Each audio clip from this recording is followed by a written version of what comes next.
All right. Here we are for an impromptu live stream. Let me just get my stuff kind of set up here just to make sure that everything is working properly. Everything looks okay. I've got my monitor. Hopefully, you guys can hear me. It looks like my audio is working.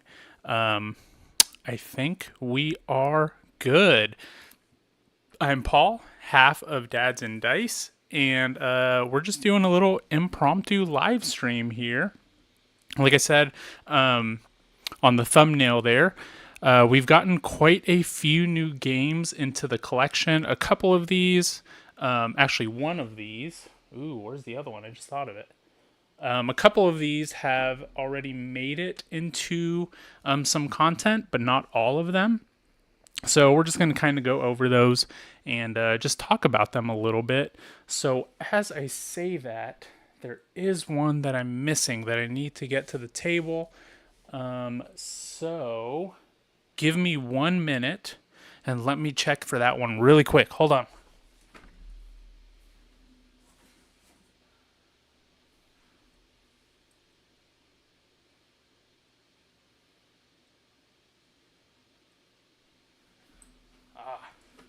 Ah, I know where it's at. It's underneath the table. That's why I couldn't find it.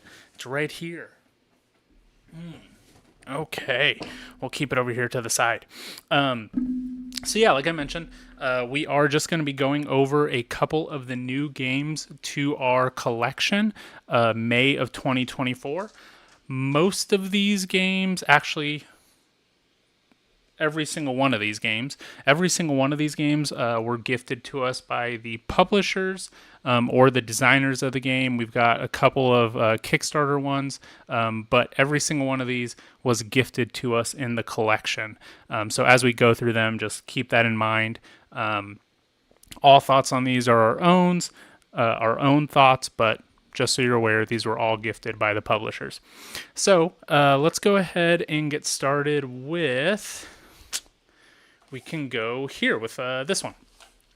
So the first game up that we have is Kinfire Delve, Scorn's Stockade.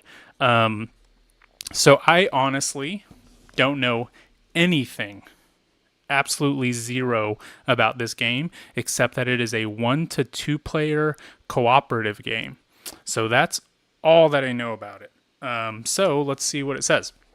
It says Kinfire Delve, Scorn Stockade, mix and match sets, add player decks from other.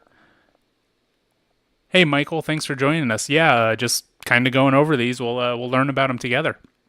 Oh, it's up to 4 players, so it's not 1 to 2.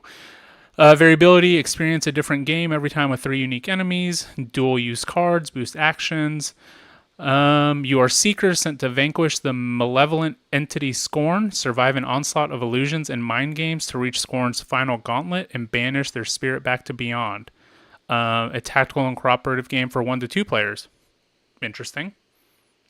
Okay. I guess you can mix and match sets. So there's other sets of this, and if you do that, then it can go up to 4 players. But this one specifically is 1 to 2.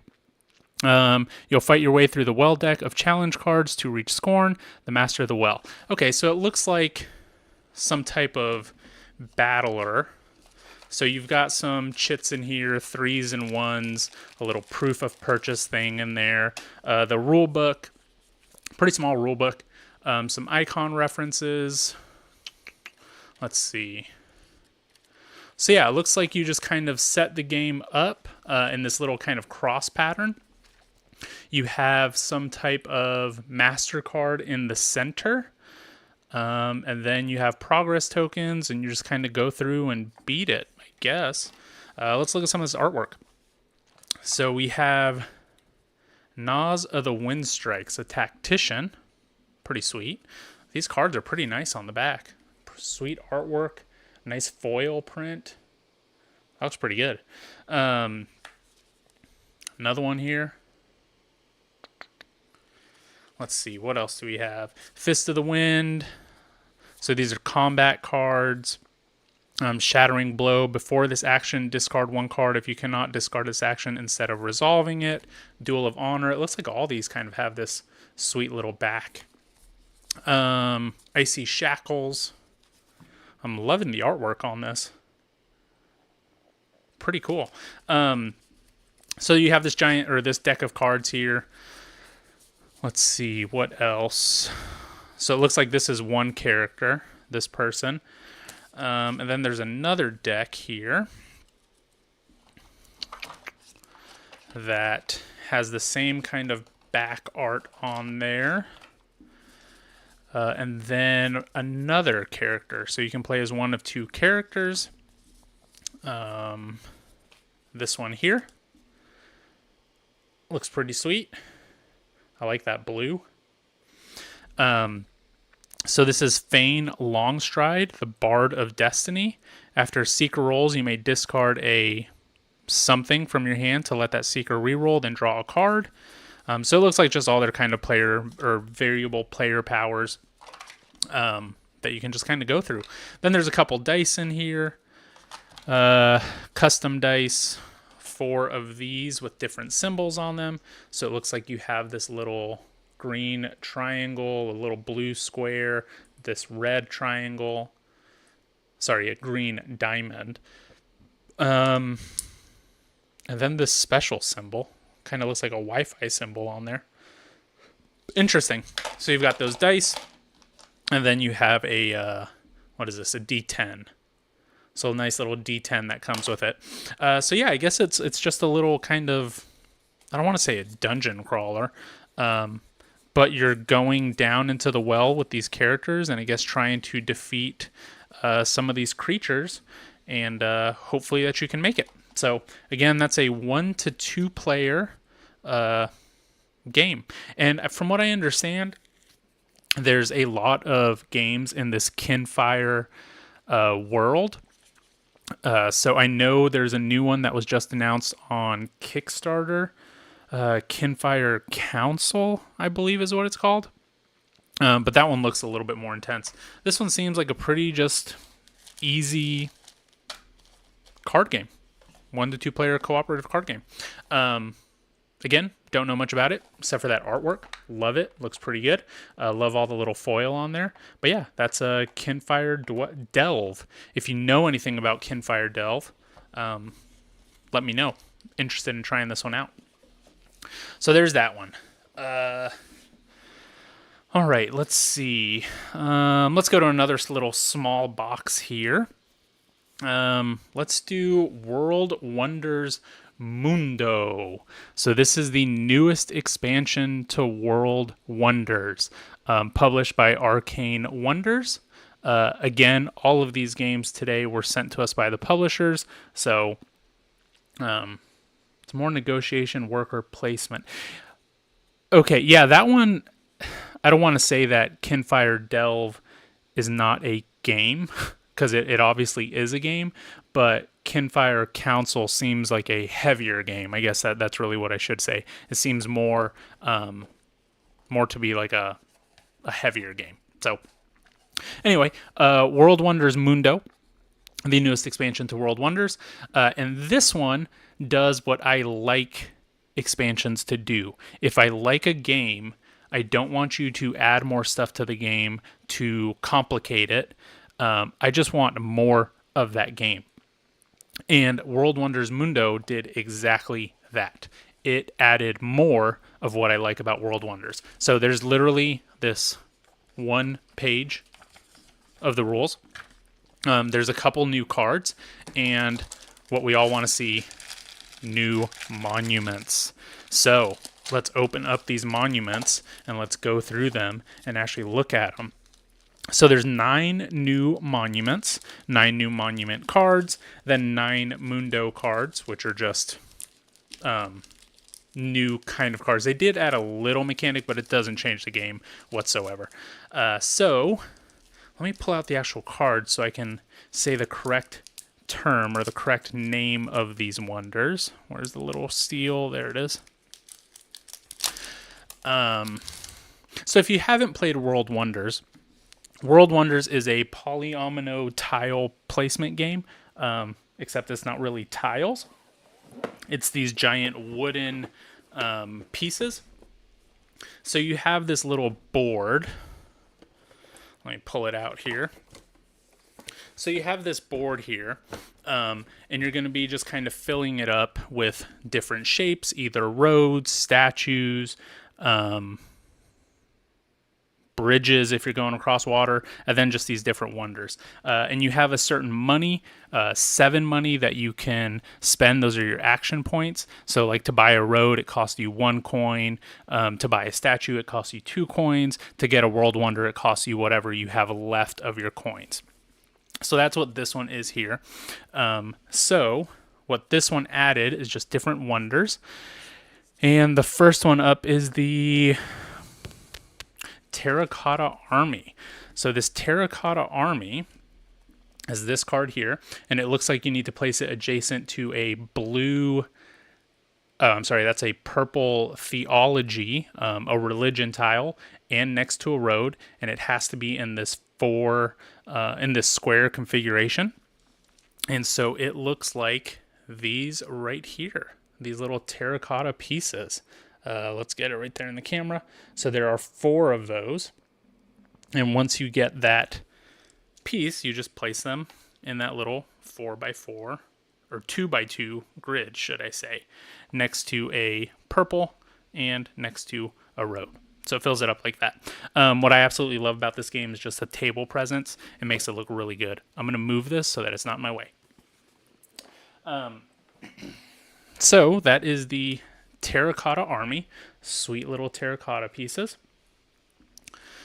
Let's see, what else? So that's one of them. We have the Gate of All Nations, which I'm assuming is this one. Here's the Gate of All Nations. Look at that right there. Looks pretty sweet. And the Gate of All Nations needs to be adjacent to a market. And then there needs to be a little road in between it. Interesting. So there needs to be grass on 2 sides and then a road in between the Gate of the Nations. That's pretty cool. So one of the things that they added is you can see down here, there's just more scoring opportunities. So instead of in the base game, you can get pretty much basically 1 to 2 victory points anytime you place one of these. These ones add more. So I'm guessing this is if you have a road that is 21 spaces or more, you get 3 victory points. If it's 16 spaces or more, it's 2. And then if it's 0, it's just 1. So 1 base one there. So that one's pretty sweet. We have the Hanging Gardens of Babylon. Super funny that this is one because in our initial playthrough, we were doing our little intro, and Devin and I were just talking about, hey, name some wonders that you know. And he said the Hanging Gardens of Babylon. I honestly thought he was making it up. I had no idea that this was a real thing. So this is the Hanging Gardens of Babylon. Pretty sweet. I love that piece. This one looks like it needs to be next to water, next to a blue tile, and some type of road.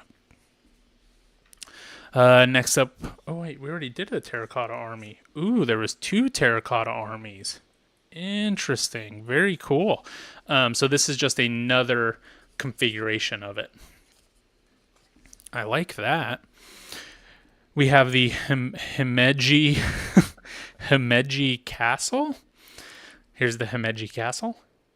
Again, just next to 2 resources, some type of road. And this is the Himeji Castle. So I'm assuming, again, I haven't played this, but there are doubles of these. One of them being the Mundo card. Yep, I see that. The backing is different. So one of them has this Sphinx. That's the Mundo card. And then the other one has this, and that's just another monument card. So let's see. There's the Himeji Castle. Of course, we have the Great Sphinx. There it is. It has to be next to the Pyramids of Giza, I believe, which is a wonder in the other game. So that's pretty cool. It's incorporating both of those. And here is the Great Sphinx. Or I'm sorry, the Great Sphinx. Pretty cool. I love these chunky little wooden pieces. We have the Olmec Colossal Heads. And that is these sweet things here. There's 2 of them. two colossal heads. Let me try to get a good view of them. They look a little bit angry. So there's the colossal heads. Stonehenge. Pretty sweet little Stonehenge there. The Ark of... I don't know what this is. The Ark of Ctesiphon. It's got to be Ctesiphon. But it needs to be next to some type of greenery, but it cannot be next to a resource. So the Arch of Ctesiphon. Some cool little artwork in there. Pretty nice little piece. Arch of Ctesiphon. I feel dumb now. And then finally we have the Colossus of Rhodes. And this is the Colossus of Rhodes. Sweet little Roman-looking gladiator. Pretty cool. So that is the... those are the wonders that are added in World Wonders Mundo. Again, I really enjoy the base game of this one. Honestly, I think it's probably one of my favorite tile placement games, definitely as of late, just because it is super simple to teach, but there can definitely be a lot of strategy behind the game. So really excited to get this one, and really excited to get it to the table. What's up, Pat? Just going a little what's new in the collection here. Thanks for coming in. But yeah, so that's all the new wonders and World Wonders. And again, it's not adding any type of mechanics that are unneeded in the game. Just some new wonders, because that's all we want. Some new nice wooden pieces to look up. All right, there is World Wonders Mundo. Okay, up next, let's look at Wingspan, the fan art pack. Wingspan's fan art pack. This one actually came out a while ago, I think. It says 2019. That doesn't sound right. I think that's when Wingspan actually came out. But this is the fan art pack.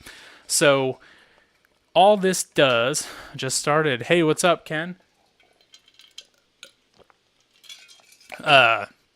Just looking here, doing some what's new in the collection. So this is Wingspan's fan art pack. If you know nothing about Wingspan, it's a Stonemaier game. If you know nothing about it, you've probably been living under a rock. It's an engine builder. To tell you the honest truth, I've played it once and I did not really enjoy it. I'm one of the only people to say that I don't enjoy Wingspan. It's right here. I literally just unshrinked it. I don't know, maybe earlier this week, maybe last week. I don't remember. This is actually Devin's copy. I need to get it to him. I just will never play it. I told him I'd make content for it, but I'm just not going to play it. So anyway, this is more for him because he absolutely loves Wingspan. But it's just a engine builder. You are collecting wings. You're collecting birds, and these birds cards have different abilities on them, and you're just comboing all these kind of turns. So this fan art pack, all it does is literally replaces some of the artwork in the cards. I haven't played Wormspan. It looks better, but then again, in all honesty, it looks like it just kind of adds more to a game that I didn't really care for in the first place. So I don't have very much interest in trying it. But I've heard that it does improve Wingspan a little bit. So anyway, this is just some of the artwork. I know it's probably hard to see, but it's pretty cool because they got just people, all types of people, to draw new artwork that you just replace from the base game. A lot of this artwork is from children. Then you've got like a bunch of like real artists. You've got some cool interpretations of the burrowing owl there. I just did a short earlier this week that just showed a couple of my favorite ones. Actually, I think it posted today. But like some of these are actually like really sweet looking cards.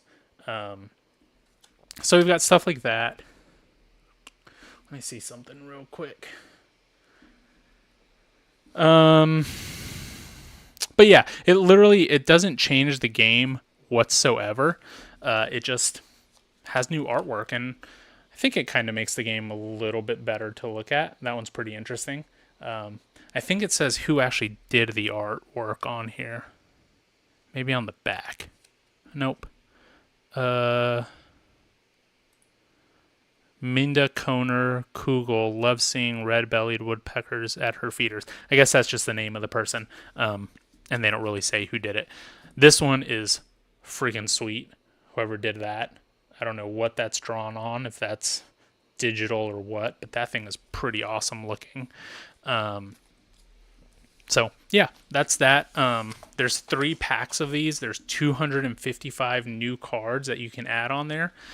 Devin and I will do some content on Wingspan at some point. Again, I'm in no rush for it just because it's kind of a whatever game to me. But it'll probably be some type of live stream that we do where we just play Wingspan and add some of these in here. So, of course, this one is one of my favorite ones. It's the one that's on the cover. But it's just super cute. You got this little spotted owl in the egg. Right, I think that's awesome. And then this one is just awesome. So those are 2 of my favorite ones. But yeah, that's Wingspan, the fan art pack. Again, Wingspan, it's fine. It's an okay game. People seem to absolutely love it, and I'm glad that they enjoy it. This probably completely unnecessary. Unless you've played the game a ton and you just want to spice it up a little bit, Wingspan's fan art pack. So that's that. 255 brand new cards. And it doesn't just replace the base game. There's also cards to replace from Asia, Oceania, and Europe, all of them on there. So yeah, that's that. All right. Neotopia. Neotopia was given to us again by Arcane Wonders. Once again, if you're just tuning in, all of these games, these are all provided by the publisher. So huge thanks to them. A lot of them we don't know much about. They're just kind of our games, right? So we kind of just learn about them and we're just kind of take a look at them. This one we actually already got to play. I want to say we played it last week. And we recorded some content on it, so that should be coming out some point. But Neotopia is the theme is that you're building a futuristic city. It's pretty themeless in all honesty. Says the year is 2055. A group of entrepreneurs set track to create the most advanced city on the whole planet, a city that can sustain itself in terms of energy, food production, and a cluster for scientific development where man and nature bond in an integrated and symbiotic way.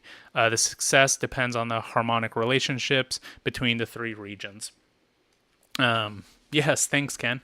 Pat, I saw Neotopia on my Facebook feed today. So I will say the components in this game are pretty awesome. So we'll just kind of look at them a little bit here. But in essence, this is just a tile placement game. So you have this board with different sections.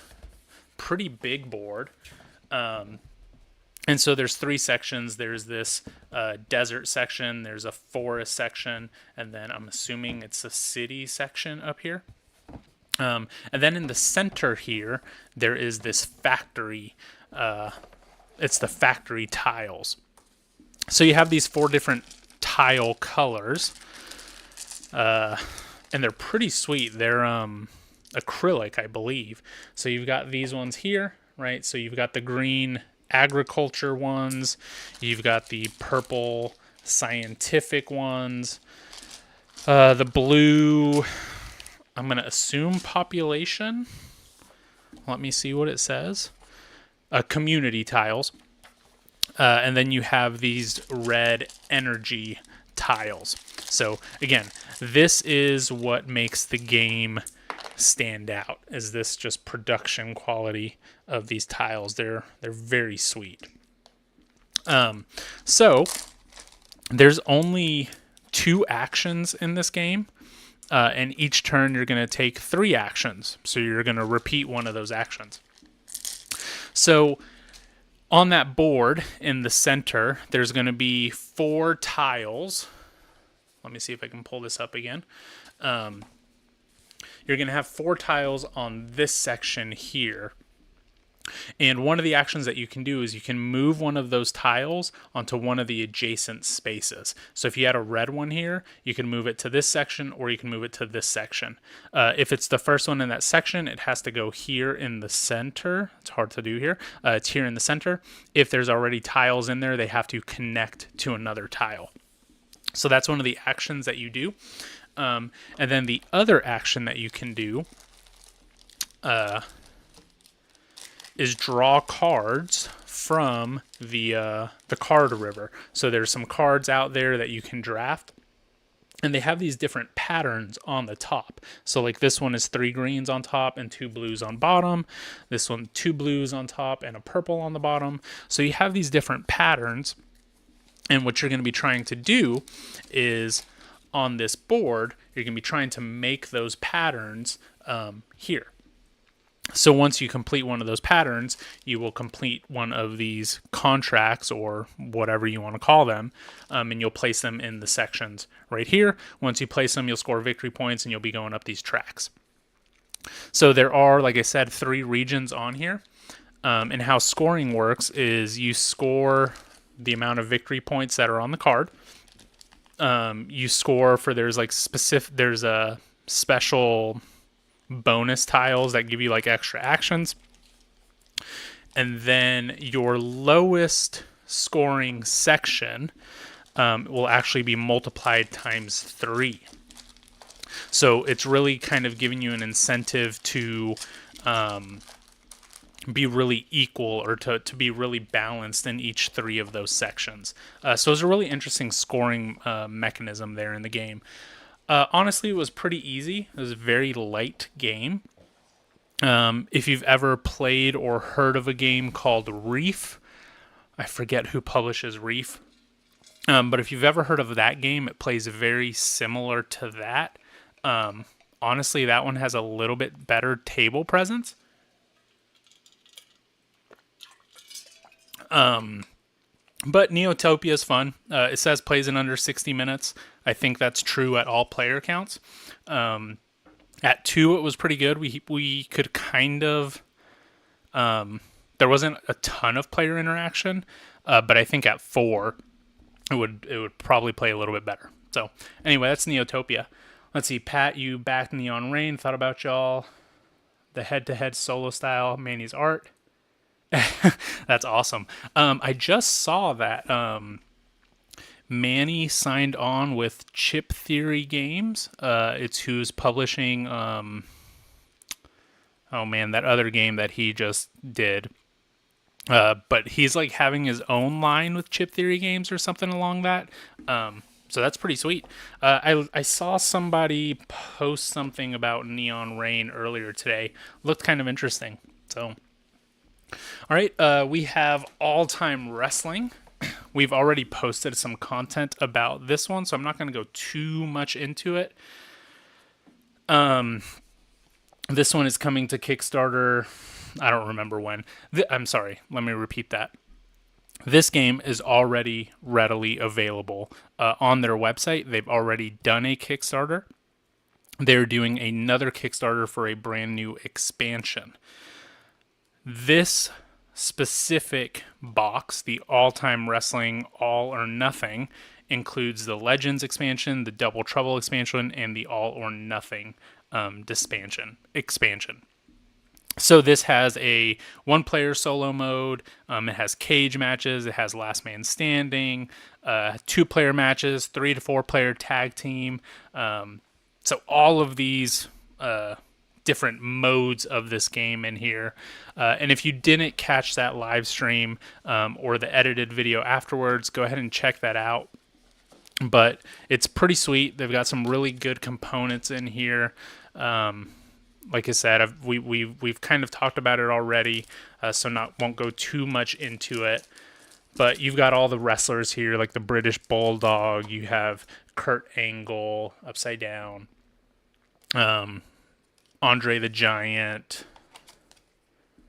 right? So all those kind of wrestlers there. Devin and I talked after that live stream. We thought it was a good game. We really enjoyed it. The one issue with it was our second match seemed like it went on a little bit too long, and that's when we had Kurt Angle versus Andre the Giant. The reason that it went on too long was just the matchup that we had. Andre could not. It was harder to throw Andre the Giant. You had to roll sixes if you were throwing. Hey, Ian. And Kurt Angle could only, or most of his cards were throwing cards. So it was really hard to have Kurt Angle do any offense against Andre the Giant. Now, if you play this game more, you know who those matchups are. You can strategize a little bit better. We obviously didn't know that going into the match, so it felt like it drug on a little bit. But if you do like that head-to-head kind of game, Dice Throne, this is Dice Throne Wrestling. That's really what it is. So if that's what you're into, highly recommend that one. And again, the Kickstarter is going live sometime. I don't remember the date off the top of my head, but it's just focusing on the 3 to 4 player version of the game. Let's see.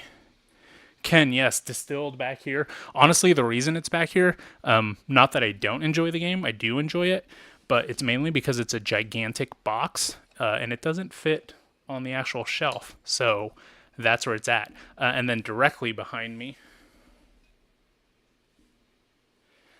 I've got Dice Throne Adventures because, again, it's a gigantic box. Doesn't fit in the shelf. Sorry, throat's getting a little bit dry here. Okay, we've got 2 more games, we'll call it. No, 3 more games. Sorry.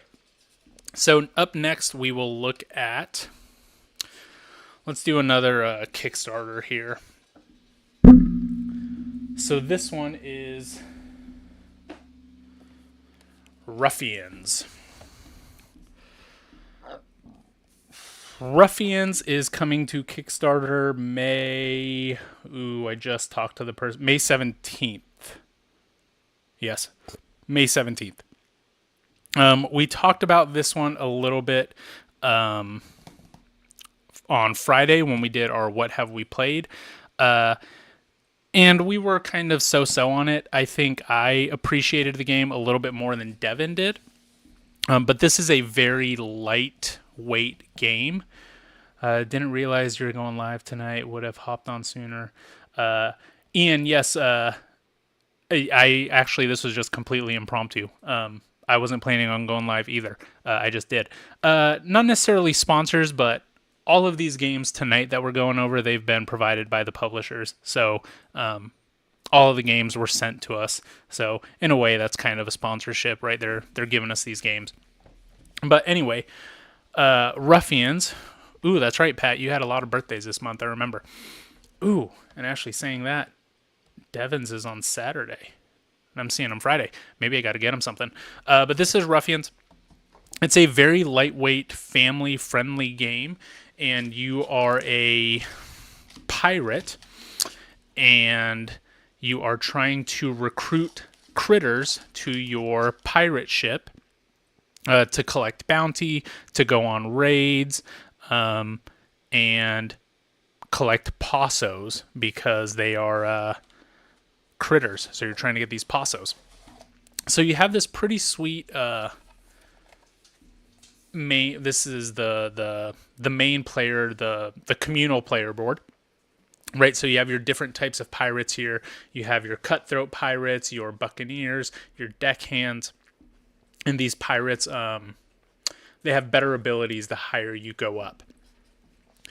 Here on the side, you have your night raids, your day raids, and your treasure cards. And those are just kind of some other things. Oh, they're your guilty BGG pleasure. Honestly, I think this one is good. And you having so many kids and kids that will actually play games with you, I think this would be a good one. So these pirates, and again, I'll show you some of these cards, but this is a prototype copy, so there's not a ton of artwork on them. But on your turn, you literally are going to roll the dice. Let me just kind of talk about it while I do it. You have these custom dice with rum and food on them. I got booty dice. That's awesome. So you have these custom dice, which is a rum and a meat. So you'll roll that at the start of every turn, and then you'll gather your resources. So you have your food and your rum tokens here. And then you can do, I forget off the top of my head, 2 actions. Yeah, you can do 2 actions. So you can either re-roll those dice. You can hire a pirate to your crew. So this is like one of the pirates here. And you'll see on the top corner, this one costs you 3 food and 4 rum to hire. And so when you hire them, they have some type of ability. They have some combat right here. Some of them have navigation. And that's their stats. Give me a second. I need to get a drink here.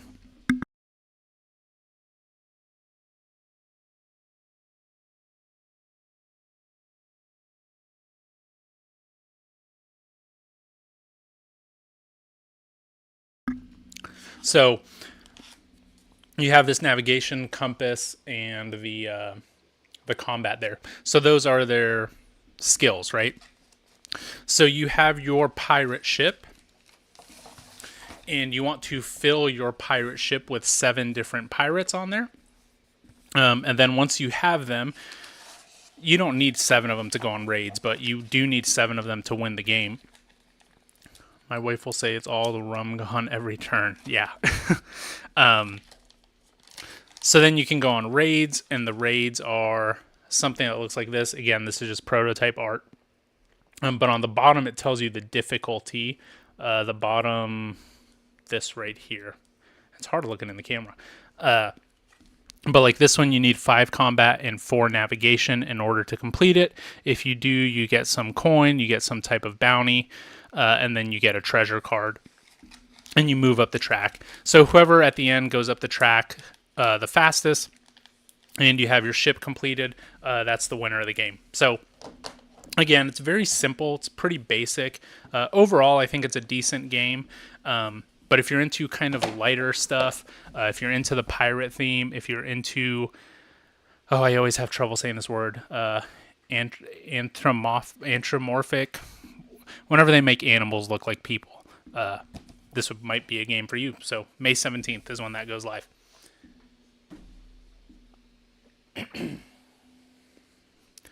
Anthropomorphic. I always forget, or it's always a hard word to say. Okay, and then this last one, this is probably one that I was the most excited about, mainly because it was completely unexpected. That's the word. Anthropomorphic. That's the word. You got it, Pat. This is the one that I was the most excited about because they actually reached out to us after seeing one of our videos and said, hey, we really appreciate that. Can we send you everything that you don't have? And I was like, yes, please. So yes, Rocket Raccoon. He is my favorite. I love Rocket Raccoon. Oh, my throat's going. Hold on.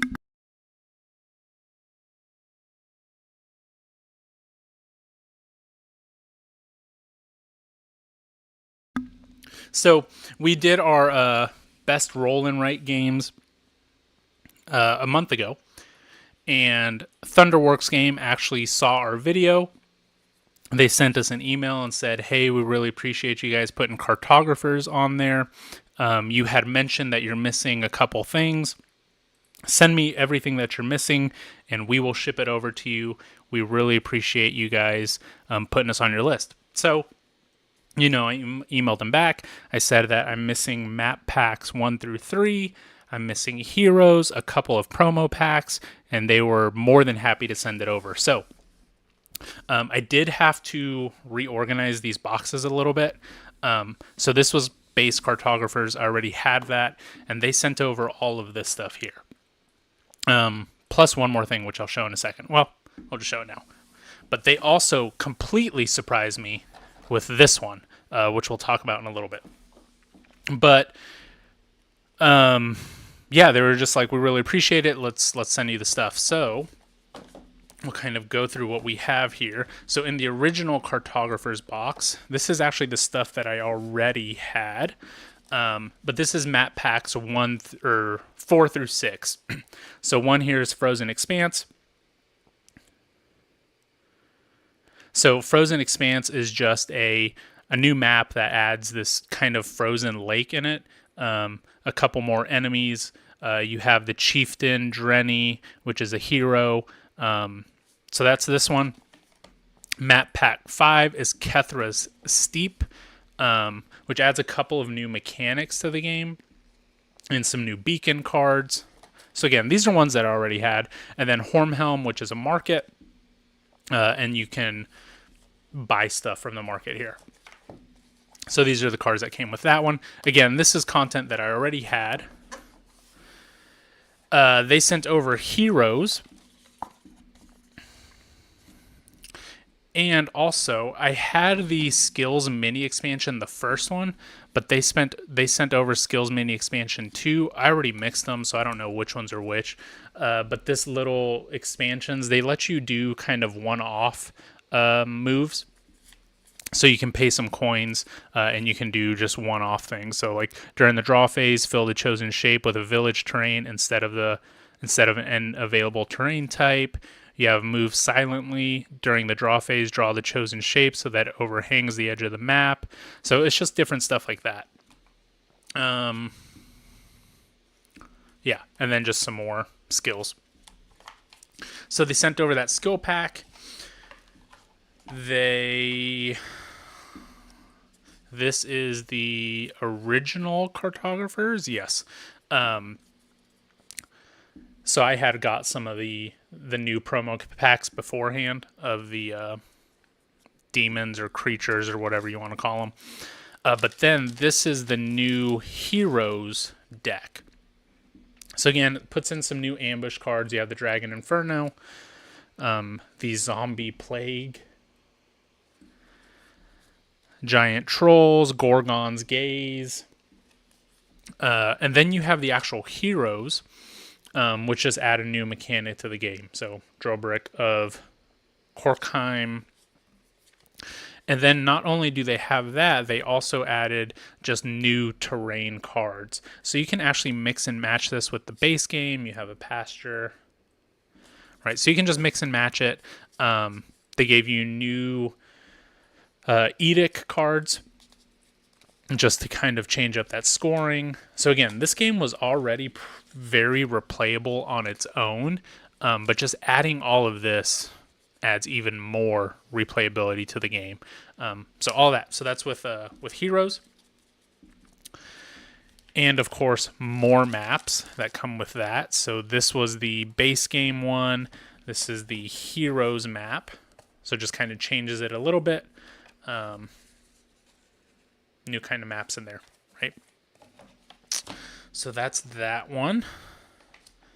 Just trying to kind of keep these organized as much as I can. And then the final thing for cartographers that they sent over was the map packs 1 through 3. And that's this one here. And these are actually still in shrink. I didn't open these ones yet. But the first one is Neoblis. Newless? I'm not sure exactly what it is. It is rumored that the forges of the ancient dwarves were connected by magic to the great volcano Asmork. As a royal cartographer, you are eager to see for yourself. Now you stand before the mountain that belches flame into the smoke-blackened sky of another world. So it looks like this adds 3 volcano cards, and there's a volcano in the middle of it. Nebulous. That makes sense. So there's that one. You have Afril, which is the plane of knowledge. Ooh, this map looks interesting. Looks like it's kind of broken up into sections there. Oh, that's upside down. Has 3 new scoring cards. When a rift suddenly opens and strange creatures rode through the bat-like steeds, you knew you might have one chance to map this plane. The time has come to pull out your compass, begin what will surely be the greatest challenge of your career. Interesting. And then this one, Undercity, which I've actually played on the app. The Cartographer's app is phenomenal if you don't have it. But this is Undercity. And this one says beneath Nalos, the beneath Nalos' capital city, Sebek lies Undercity, a twisting labyrinth of corridors, caverns, and passageways, populated by local criminals and renegades living on the fringes of society. So again, just some new scoring cards. And from what I understand, I don't remember. I've played it once. But you have to have like certain things that you can build underneath. So there's two sections. You have the top rows and then the bottom rows. And only some cards let you go above or below. I don't remember exactly, but that one I do remember playing once. So pretty cool. Afrol is really fun. You can only build in islands that you have connected to each other. Pretty sweet. I like that. Again, Cartographers was already a game with a ton of variability, and just the fact that I've got 7 more maps now and tons of new scoring cards and tons of new terrain cards. Really looking forward to digging into that. And then finally, Stone Spine Architects. Again, huge shout out to Thunderwork Games for sending this one over. This was a complete surprise. Did not expect this one to send this one, and we really do appreciate that just for making that video. So this is one that when it went to Kickstarter, I was actually very interested in looking at it. But then, of course, stuff came up and never actually backed it, and then completely forgot about it until recently when it started fulfilling or whenever that was. But I really don't know much about it besides that you are building out some type of dungeon. I remember when people were talking about it, they said that it's semi like cartographers, except not a roll and write. It's you're building stuff out with the actual cards, with the tiles. Yes, Pat, this looks to be anthropomorphic as well. So let's look into this one. I love this role player world. Of course, I have role players sitting over there as well. Devin has Lockup at his house, which is another game that we really enjoy that's set in the same universe. So, introduction. Dungeon crafting is an ancient Minotaur art, passed down from master to apprentice for eons. You've studied under Master Hortgully for a decade, and now it's time to demonstrate your skill. One final project stands between you and greatness. You must carve your own perilous dungeon into the base of the Stone Spine Mountains.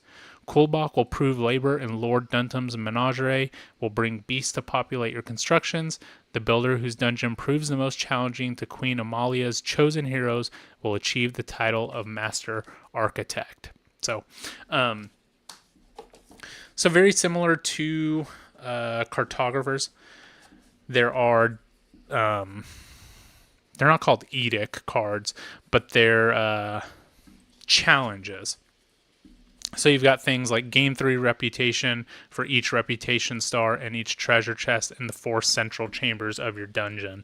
So you're trying to place these cards in a specific manner to where you're getting treasure chests in the center of your dungeon, or you have ones that are like gain 3 reputation for each kobold in a single column of chambers. So, if you have these kobolds, where are they? If you have the kobolds, the little red guy here, and they're in a column, you get 3 reputation stars. So again, very similar to those edicts in cartographers, where you're trying to do specific things. There is a solo version in here. I'll definitely be checking into that and definitely playing that at some point. Very much enjoy this organizer that came in here. So you've got the 3 wells for the cards over here. You've got this little thing for all of your chits. And then in here, right underneath, you have your little archways. And then your little player tokens here. So really awesome, really well-produced game, it looks like. And I can't wait to actually learn more about it. So, yeah, that is all of the new stuff added to our collection since the last time that I went live. Let's see if I can get these all up here so that we can see them all. And I know that glare is terrible, but that's what we deal with here. So let's get all these up. And yeah, that's really all that I have today. Oops, just booped my microphone there. I don't know if I'm gonna be able to do this, but they're all here. Neotopia. Anyway, the rest are over there. Sorry, World Wonders. Let's get it. Hold up. There we go. Ooh, sorry about that. World Wonders. Right here. Right here. Kinfire. And then All Time Wrestling is right there. We've already featured that one. So anyway, that is all that we have on this one. Tons of new games. 1, 2, 3, 4, 5, 6, 7, 8, 9. Ooh. No, I lied. Hold on. There's one more. Completely forgot about this one. This one just came in the mail yesterday afternoon? Saturday afternoon? Oh, I'm trying to get it. I completely forgot about this one. Now I've got all this stuff in my way. We have Cascadero. This is it Knitz? Yeah, Reiner Knizia's newest game. This one just started delivering on Kickstarter. It was Cascadero and Cascadito. Viscounts, Michael. Viscounts is... Yeah, I'm going to stand by it. That is my favorite in the West Kingdom trilogy. Absolutely love that game. But yeah, Cascadero. This is a Reiner Knizia game where you are going to be placing your different tiles, visiting towns, sending your envoys, going up tracks, all sorts of stuff. So very colorful game. Again, don't know much about it. But artwork by Ian O'Toole. This game just looks super sweet. And it's an interesting box. It's very skinny. But yeah, completely forgot about that one. That one was already there. We might actually be playing this one live this weekend. Or this Friday. Not 100% sure. But that one is the newest one in the collection. And with that being said, actually, let's look at it. Oh, that's right. I opened it up. It's very colorful pieces. There was like nothing to punch in this one. That's right. There was these maybe 12 pieces to punch. But yeah, that's Cascadero. Yeah, that's it. What else? So, Ancient Knowledge. I don't know anything about that one. Have not heard that one. Skull King, a great game. Betting is always super fun. I believe that one's Skull King. Yeah. So, what games have you added to your collection recently? Drop a comment below. Let us know what that is. As far as I know, I think I'm only expecting one game. Maybe 2 games. But we are going to BGG Spring in a couple weeks, so might pick up a couple games there. Not 100% sure. But as far as I know, I can only think of one game coming in, and that's Ezra and Nehemiah, whatever it is. Hey, Blunderbutt, appreciate you being here. Power Plants. How did that one play, Ian? Have you tried it out yet? Ooh, Mission Deep Sea. Is that the crew? The crew Mission Deep Sea?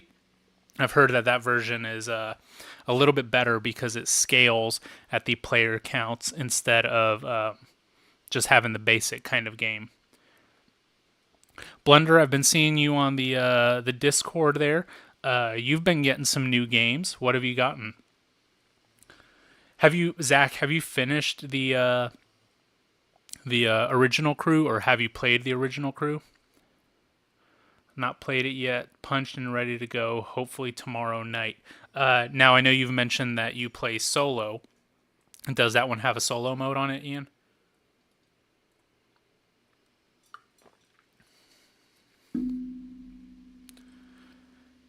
I am very excited for Ezra and Nehemiah. I'm gonna say that's probably my most anticipated game of 2024.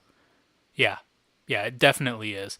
From everything that I've heard about it, being a greatest hits of Garfield games, and from what I've seen of it played, it seems like it's going to be amazing. I hope I'm not disappointed by it.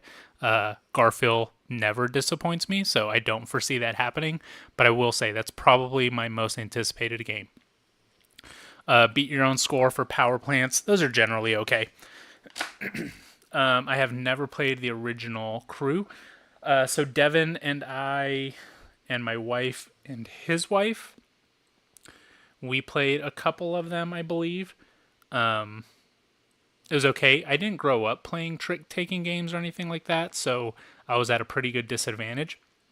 But then Devin and Joe from Board Games for Two, we actually started a board game arena campaign on it. We got pretty far on it, and then we just kind of dropped off on it. So it's really hard for us to do digital gaming. Set a watch, Slay the Spire. Just played our first play of Leviathan Wins. Sorry, my throat is going here.